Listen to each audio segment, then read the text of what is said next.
Lundi le 18, bienvenue en prenant votre café. Le gros sujet cette semaine, va-t-on avoir un Noël blanc ou va-t-on accepter de ne pas en avoir? Qu'est-ce que vous voulez qu'on fasse? Isabelle Huot qui écrit un texte sur Facebook, je vais vous en parler concernant elle chez Costco. Taylor Swift, la Taylor Manic. On va regarder des chiffres un peu parce que Caroline Proulx, pour le Stade olympique, elle en a parlé. On va aller plus loin un petit peu là-dessus. Et surtout, Wall Street Journal en a parlé, donc s'il en parle. Les personnalités de l'année selon les syndicats. Un ex-syndicaliste, ça me fait mourir au bout. Oui,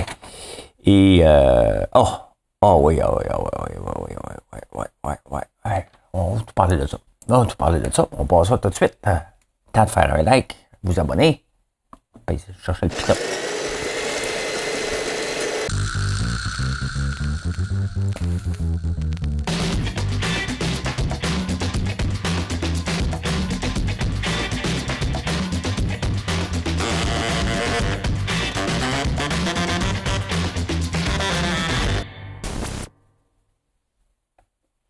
I'm dreaming of a white Christmas.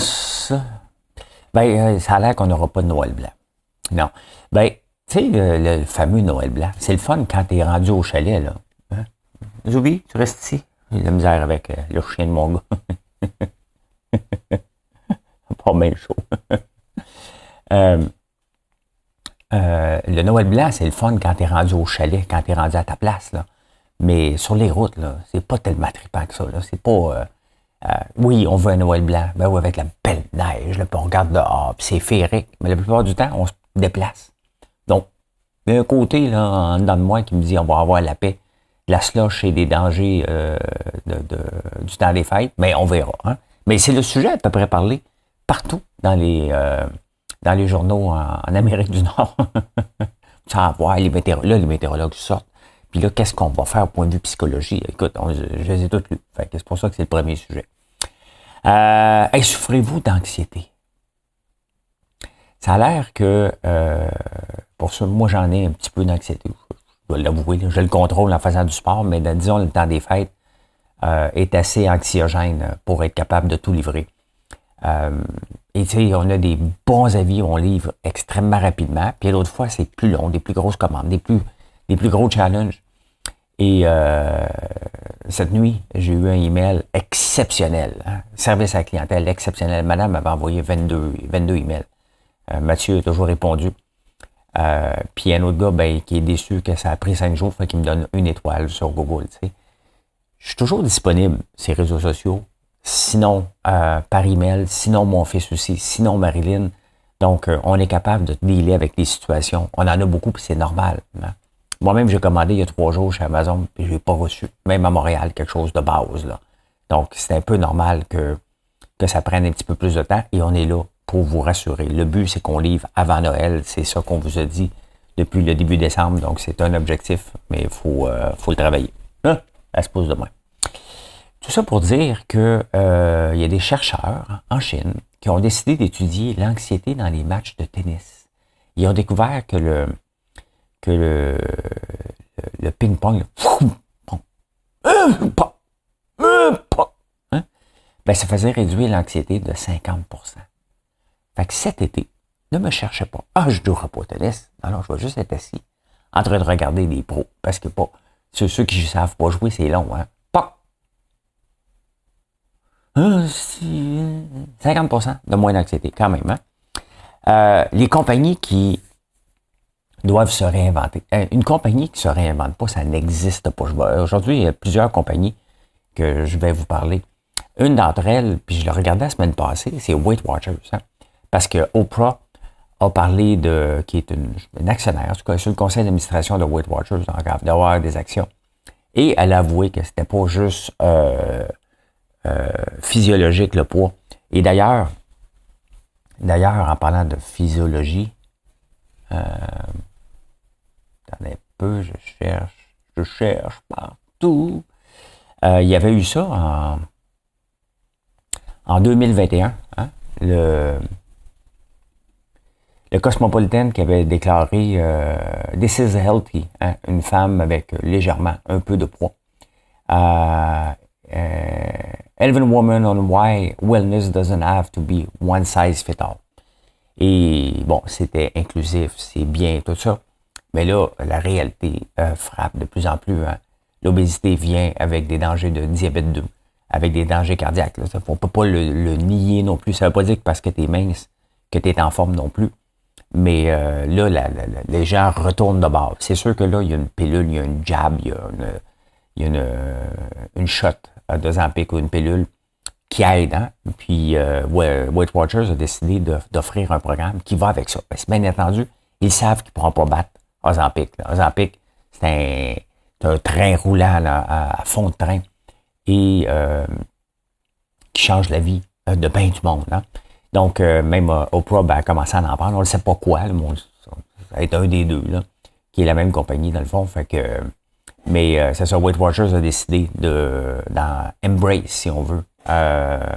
Ozempic offrait un programme à 99 quand même. Hein? Donc, ils vont vous aider à prendre Ozempic puis faire de l'exercice parce que c'est pas tout non plus. Hein? Il faut aussi au moins marcher, faire quelque chose en même temps parce qu'il y a des raisons physiologiques et physiques qui fait que quelqu'un prenne du poids. Moi, j'ai déjà pris déjà une bonne bedaine. Je porte des 31, j'ai déjà porté des 36 quand j'étais jeune. Et ma raison était très simple à moi. Là. Je travaillais tout le temps à côté d'un Dunkin' puis un Harvey's. C'était pas mal ça, mon alimentation, sans faire de sport. Donc voilà. On s'en va au Québec. On va au Québec.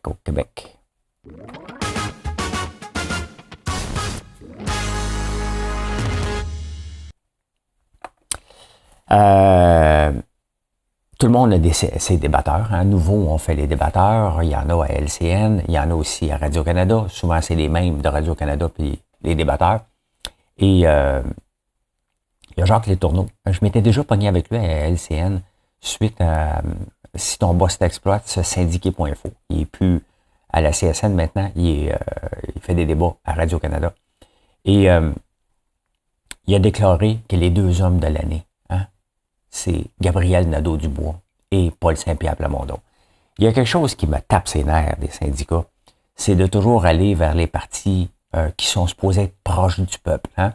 Et on le voit que les syndicats, si vous ne le voyez pas, c'est parce que vous faites de l'aveuglement volontaire, que les syndicats ne sont pas proches du peuple. Hein? S'ils étaient proches du peuple, ils n'auraient pas déclaré une grève générale illimitée. Ils n'auraient pas mis le Québec en otage. C'est pas être proche du peuple, ça. Le gouvernement a la responsabilité aussi de tenir un budget et de faire attention puis d'être consciencieux. C'est sûr qu'il l'est pas, il ne sait pas gérer le gouvernement. C'est pour ça qu'on est là. Mais de déclarer Paul Saint-Pierre Plamondon et Gabriel Nadeau-Dubois les hommes de l'année, calmons-nous le pompon. C'est juste parce que c'est de la gauche. Hein? Puis ça m'énerve. Ça m'énerve parce que si on regarde les hommes de l'année au Québec, si on parle des politiciens, qu'on aime ou qu'on n'aime pas ça, et ça reste à prouver, mais on est obligé de mettre... Ils n'ont rien fait, là, Paul Saint-Pierre Plamondon. Là. Il est quand même un parti avec 4 personnes. Il est sympathique au point de vue économie. On a vu cette semaine qu'il était à peu près nul là-dedans. Il parle bien. C'est un rassembleur. Il faut lui donner ça, mais un peu. Hein. On va attendre avant de déclarer l'homme de l'année qui a remporté des élections à partir de il a remporté son élection grâce à une gaffe de Québec solidaire. Il ne faut pas l'oublier. Il est là parce que ça fait partie de l'équation qui est obligé de se tasser parce que sinon, il n'était pas en avance. À revirement, s'il rentre en 2026, majoritaire, on le déclarera l'homme de la décennie. Là. On peut même aller jusque-là, mais là, on va se calmer le pompon. Tu sais, si on regarde les hommes de l'année au Québec, politique, en ce moment, on peut quand même dire qu'il y a Christian Dubé, même si je trouve que il n'a pas fait grand-chose encore, mais là, il vient de le mettre, son plan santé. Peu importe ça va virer comment, il a quand même décidé de faire quelque chose, hein, de faire une réforme que les syndicats n'aimeront pas. Là. Les syndicats n'aimeront pas ça parce qu'ils passent de 136 syndicats à 6. Ils en voulaient 4, un compromis. Les syndicats ont dit, ils nous ont même pas écoutés. Ben non, tu peux pas écouter toujours un syndicat. Tu peux pas.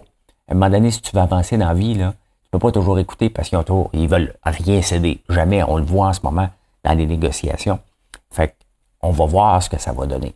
Là, je vous dis tout de suite, ça va chialer, là. Ils cherchent des Top Guns à la santé. Donc, on va découvrir que parmi les Top Guns, il y a ses amis. Hein? Il y a bien du monde qui est ami avec Christian Dubé. Ami de connaissance. Hein? Moi, j'en ai un paquet de connaissances. Là. Mais des vrais amis, j'en ai pas beaucoup. Vraiment, là. Donc, je fais pas partie de Top Gun. J'ai une entreprise à gérer, puis j'ai rien à faire là-dedans. Là. Faites-vous en pas. Là. Je me déclare pas un Top Gun. Là. Des fois que vous dites, hey, regarde, là, il prépare son terrain. Ben, je prépare rien, ça m'intéresse pas pour tout. Mais on va découvrir qu'il y a des gens proches du parti. Là, les syndicats vont juste chercher ça. Là, on va chercher. Et les Top Gun, on devrait en avoir dans tous les postes au gouvernement. On veut qu'ils soient responsables, imputables. Ben, d'ailleurs, comment ça se fait que tu te ramasses sous-ministre si t'es pas un Top Gun? Comment ça se fait que tu te ramasses à la tête de la SAQ si t'es pas un Top Gun? On veut être Top Gun, point. Hein? Donc, ça me fait rire qu'on en parle juste à la santé. On en parle à la santé parce que on a accepté avant d'avoir des gestionnaires. Des gestionnaires qui ont monté les échelons. Ce sont un ancien médecin qui est devenu directeur d'hôpital. Ça marche pas comme ça. On veut des gestionnaires. C'est ça qu'on veut. Donc, pour moi, en 2023, même si on n'est pas en train de faire le bilan, je dois lever mon chapeau à Christian Dubé pour s'être tenu debout et avoir une tête en gardant le calme. J'aurais pas gagné l'air un petit peu plus souvent, moi. Un petit peu plus souvent, hein? Fait que non, Gabriel Nadeau-Dubois, l'homme de l'année, là. Hein? Dire non tout le temps à tout, il n'y a pas rien à porter. Calmons-nous, là, hein? Bon, gros journal, grosse nouvelle. Là. Si ça avait été sur Facebook, ça aurait été la nouvelle la plus partagée. Là. Et c'est un avantage de pouvoir voir les journaux sur Facebook parce que une prof est obligée de piger dans son CELI. Fait qu'elle donne une entrevue au Journal de Montréal. Ben, c'est bien évident.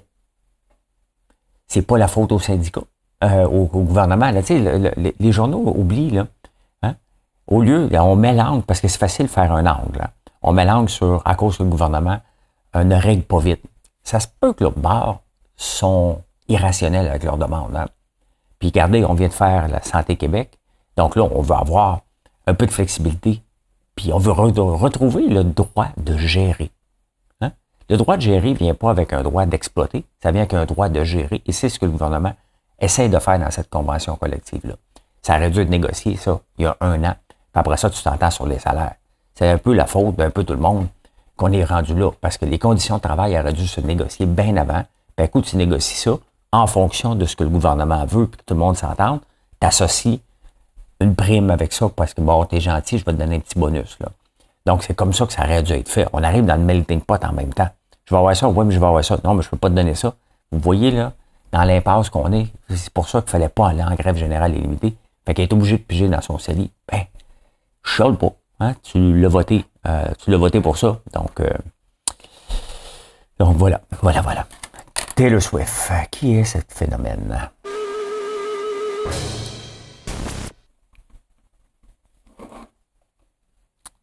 Hier, il y a quelqu'un qui me disait, justement, sur YouTube, 1000 quelque chose émissions, t'es-tu le longueur de longévité? J'aime ça faire ça. J'aime ça lire les journaux. Pour moi, c'est un must de lire les nouvelles avant de commencer. Donc, je le fais, puis je les enregistre. Puis, des fois, vous êtes beaucoup à les écouter, des fois énormes, puis des fois moins. C'est comme ça. Les lundis, c'est tout le temps une bonne journée d'écoute. Hein? Samedi, dimanche, plus tranquille. Dimanche, quand même pas pire. Hey, Taylor Swift. Hein? Parce que Caroline Proulx, cette semaine, elle a dit qu'il faut rénover le stade olympique. Parce que là, Taylor Swift, elle pourrait venir. Hein? Ça leur a rapporté 350 millions à Los Angeles. Bon. Taylor Swift a tellement grosse, une grosse machine, on s'entend, là, hein? Qu'elle a rapporté, elle a sauvé, selon les économistes, elle a presque sauvé les États-Unis d'une potentielle récession en faisant rouler l'économie pour plus de 3,6 milliards. Hein? Le Wall Street Journal l'appelle Taylonomics. C'est gros, hein? Elle a 50 camions pour se déplacer lorsqu'elle fait ses shows. Elle a donné un bonus cette année à tout le monde de son équipe, donc pour 75 millions de bonus, à l'entour de 100 000 $ de bonus, un peu si vous n'avez pas écouté L'Oréal, l'affaire Bettencourt sur Netflix, elle payait pas mal la madame. Hein? Donc c'est un peu comme ça, Taylor Swift, elle a de l'argent. Écoute, elle vaut 3,5 milliards elle-même. Hein? Là, il y avait dans les journaux anglais, je magasine un penthouse à 17 millions. Man, choisis-toi en un à 200, là, on s'en fout. Hein? Tu vas faire quoi avec ça? L'argent lui pisse par les oreilles, littéralement. C'est un phénomène. Je ne suis pas là pour regarder le phénomène. Regardons le côté financier. Caroline Proulx a dit qu'elle apporterait 350 millions, mais c'est faux parce que 350 millions, c'est à Los Angeles, c'est pendant 6 jours. Donc, peut-être qu'elle est à Auckland un peu partout, mais elle a généré ça. Parce qu'on veut parler du stade olympique, combien ça va coûter, puis là, dans les journaux, on dit, non, on ne peut pas le démolir. On faut arrêter de regarder ce que ça a coûté avant. Hein, ça n'a pas d'importance versus après. Peu importe comment on va le rénover.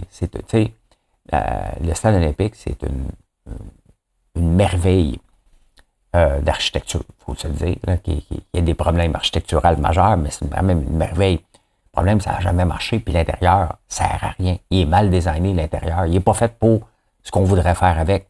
Les concessions sont vieilles, donc est-ce que Taylor Swift va venir 350 millions? On s'entend dessus que son impact va être à peu près de 50 millions. Là. Hein? Calmons-nous, là. On est quand même à Montréal, mais ça reste une machine exceptionnelle, tu sais. Ça m'impressionne. Je voulais juste vous faire un petit clin d'œil parce que c'est phénoménal, puis on va en entendre parler. C'est vraiment, selon le Wall Street Journal, hein, la femme de l'année. Point final. L'économie de l'année, c'est elle. Est-ce que ça va durer de même tout le temps? Impossible. Hein? Impossible. Mais là, c'est là. Je me demande si on comparait, c'est-tu aussi gros qu'Elvis? C'est-tu aussi gros que Michael Jackson?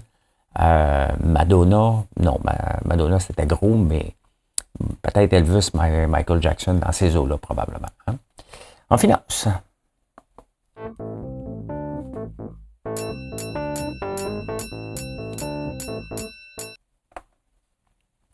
Hey, j'ai hâte de voir, je vais uploader ma vidéo tantôt, la première fois avec la fibre optique.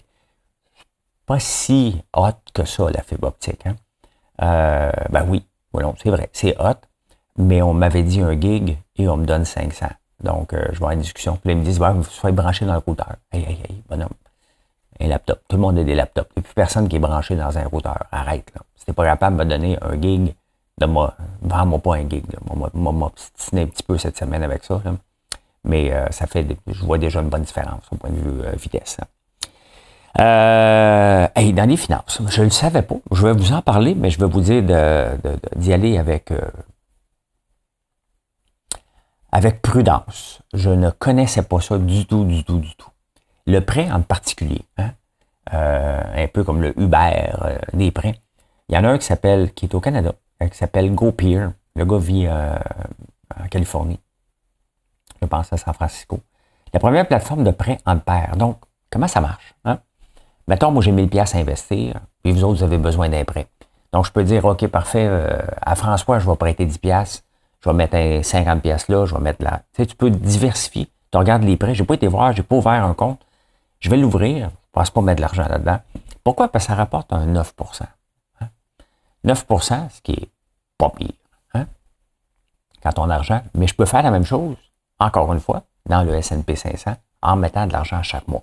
Peut-être que je vais mettre 1000 pour être capable de vous en parler et de comprendre comment ça passe, ça, peut-être même 500. Je vais peut-être essayer un petit montant juste pour voir comment ça marche exactement. Puis il y a bien mieux que d'essayer, mais je vous le conseille absolument pas de faire ça parce que c'est risqué. Hein? Si la personne ne paye pas, t'es cuit. Est-ce que cette plateforme-là, quand même, qui est gérée par l'AMF, hein? Pas gérée, mais reconnue par l'AMF. Donc, c'est intéressant, mais je ne connaissais pas ça du tout. Je vais regarder ça un peu dans le temps des fêtes. On en parlera en 2024. Mais je veux comprendre comment ça fonctionne. Donc, dans le fond, ce que j'ai compris, c'est que, mettons, 1000 $. T'en mets un petit peu partout. Puis là, à un moment donné, tu reçois des intérêts de tout ça. Donc, voilà, pour un taux de rendement de 9 %. Donc, je fais déjà ça en le plaçant dans le S&P 500 à chaque mois. Mais des fois, il faut se diversifier. Pourquoi pas? Hein? Mais je n'irai pas mettre un million là-dedans. Là. Non. On va laisser le temps. Mais tu sais, c'est les gens qui vont là, on s'entend, le risque est pas mal plus élevé. Si tu vas chercher un prêt dans ces places-là, c'est que tu es un petit peu plus à risque à la banque. Normalement, tu vas à la banque. Là. Je vous conseille absolument pas, si vous avez besoin d'argent, d'aller là non plus. Hein? Vous allez payer plus cher, bien évident. Donc, c'est probablement des prêts de dernier recours.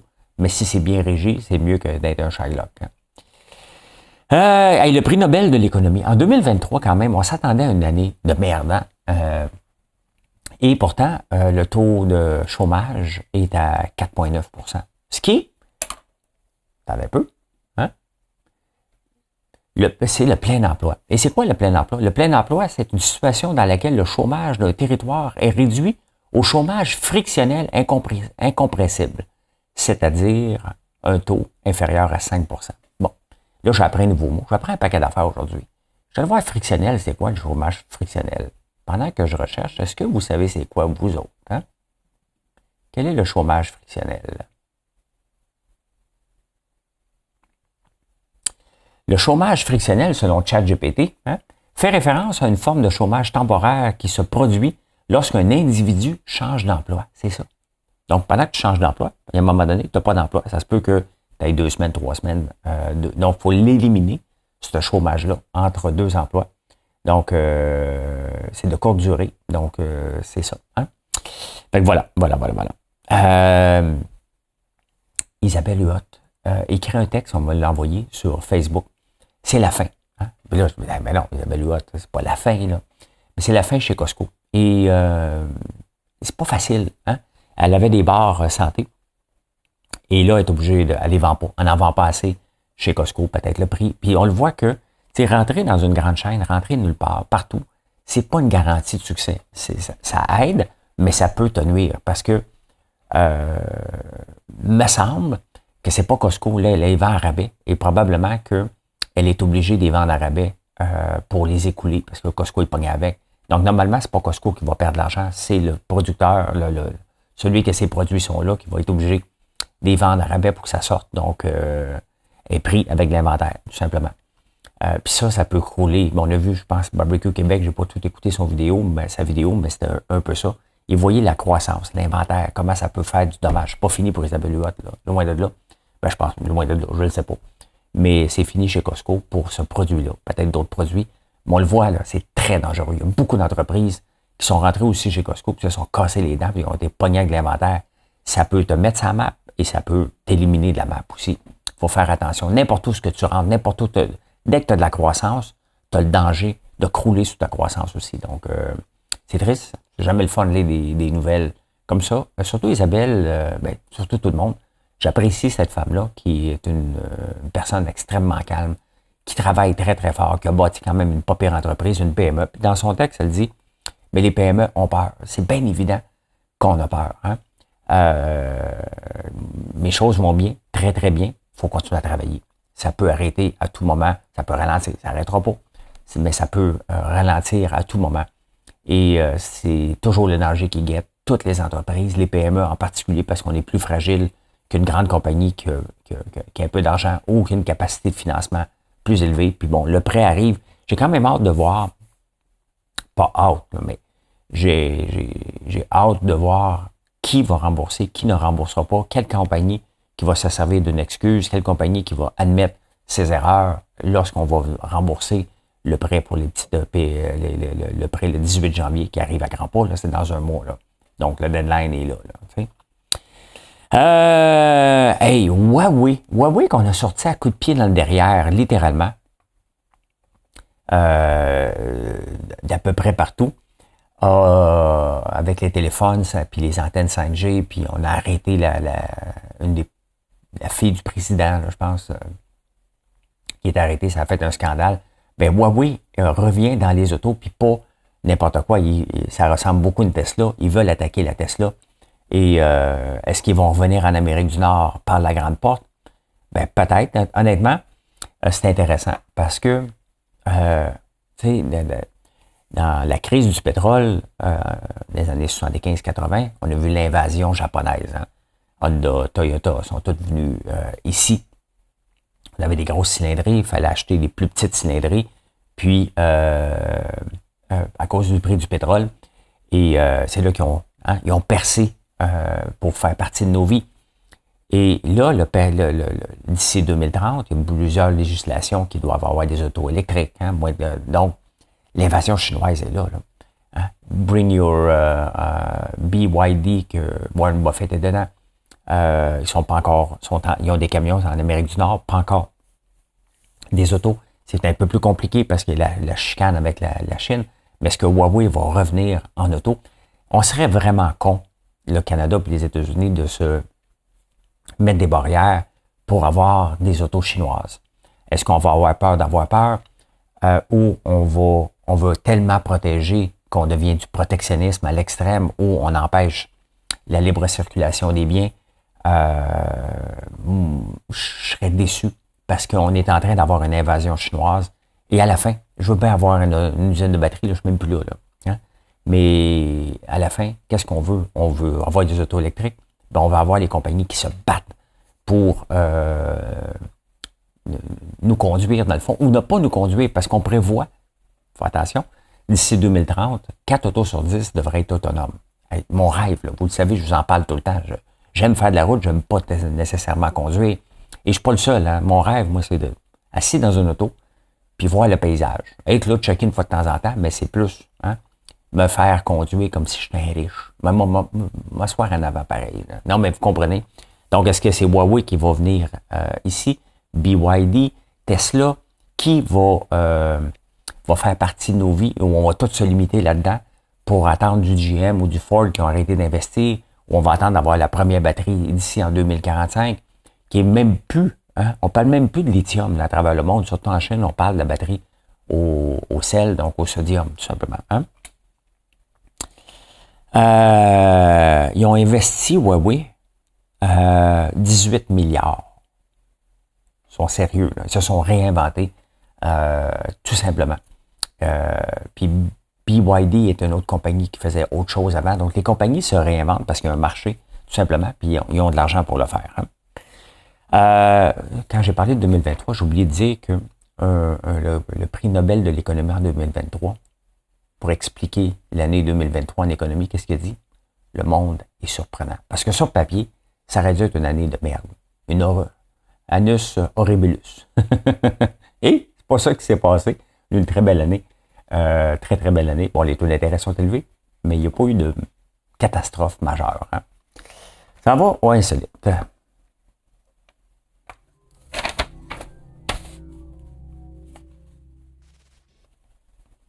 Des fois, quand je parle d'insolite, ben j'en parle avec Marlène. Ça fait des sujets rigolos ou de base, tu sais. Small talk. Hein? Donc, elle dit, ah, c'est ça que tu parles dans ton show. Elle n'a pas le temps de m'écouter. Là. Des fois, elle va m'écouter un petit bout là, quand je mets un extrait. Des solutions porteuses pour l'avenir. Et moi, cette phrase-là me tape ses nerfs. Hein? Des solutions porteuses. Y a-t-il une solution qui n'est pas porteuse? Je vous parle de ça parce que la terrasse du frein souffre là, du réchauffement climatique parce que là, il fait trop chaud pour la glissade qu'on peut glisser. Donc là, ils sont en train de regarder des solutions porteuses pour l'avenir. Cette phrase-là me tape ses des solutions porteuses. Moi, écoute, le réchauffement climatique, je le connais pas à Québec parce que des fois, j'y vais, il fait fret. J'aime ça, Québec. J'adore Québec en passant. Okay? Je fais juste des blagues parce que depuis 5 ans, je choque Marilyn. Je pense qu'il n'y a pas une fois qu'on n'a pas gelé comme des crotons où il y a eu un déluge de pluie ou une méga tempête de neige. C'est pas arrivé une fois. Donc, c'est pour ça qu'on en rit à chaque fois. Hey, conseil pour les parents. Là, la grève est là, puis là, ben, hein, qu'est-ce qu'on fait avec les enfants? On les laisse jouer à Fortnite. Ben, il y a des psychologues qui se sont penchés, des journalistes, des grands penseurs, comme des sages. Et là, ils ont sorti des règles. Ça me fait tellement rire. Donc là, ce qui est important, là, c'est d'établir une routine. Hein? La même routine que s'il allait à l'école, il faut qu'il se lève. Faire quoi? Faire rien. Hein? Non. Hein? Non. Lire tous les jours. Hein? Là, mon petit garçon, ma petite fille, tu vas lire ton chapitre, tu vas prendre un livre. Utiliser des ressources en ligne, bien entendu. Hein? Et prendre le temps de se parler. Bon, les enfants vont faire un comité de famille. Je vous l'ai dit hier, comment on faisait un comité de famille, tu coupes l'Internet. Tu t'enfermes dans une salle, tu attends que tout le monde arrive. Ça me fait rire. Ça, ils se mettent ensemble, tous les mêmes affaires. Se parler, hein? Établir une routine. Moi, quand ça se ramasse dans les journaux, pour moi, là, ça me fait mourir. Ben, c'est ça. Hein? C'est ça. C'est-tu normal la semaine, mettons, comme moi? Cette semaine, j'ai eu une mauvaise semaine de sommeil. Je dors pas beaucoup naturellement, mais là, cette semaine, c'était pire un peu. C'est sûr, je suis anxieux. Je veux que vous ayez vos commandes. On en a beaucoup, puis ça me stresse. Donc, on dort moins. Mais parlons pas de ça cette semaine. Regardons dans l'ensemble. Si on dort moins la semaine, il y a une autre étude qui est venue voir, mais si tu dors bien la fin de semaine, hein, ben les études il y a tout le temps des études, c'est des études de fond de tiroir. Là. Si tu dors 2 à 3 heures de plus la fin de semaine, mais tu dors mal la semaine, ton risque de santé cardiaque diminue de 63% d'avoir une attaque cardiaque. Voilà. Fait que la fin de semaine, je vais dormir un peu plus à partir de la semaine prochaine. Eh bien voilà, je peux dire ceci. Merci de la confiance, merci d'être là. Venez nous voir sur françoislambert.one. Aujourd'hui est la dernière journée où on peut vous dire qu'on va livrer pour Noël. Après ça, on peut plus. On peut plus. On va livrer en Noël et jour de l'an, mais là, vous devez comprendre que à partir d'aujourd'hui, ça commence à être risqué parce qu'on en a énormément. Donc, ben voilà. Hein, juste que vous le sachiez. Commandez pas demain, vous dites, moi, tu l'avoir pour Noël. Les chances sont proches de nul. Hein? Faut que je sois honnête avec vous. Eh bien voilà. Merci d'être là. Je vous souhaite une excellente journée.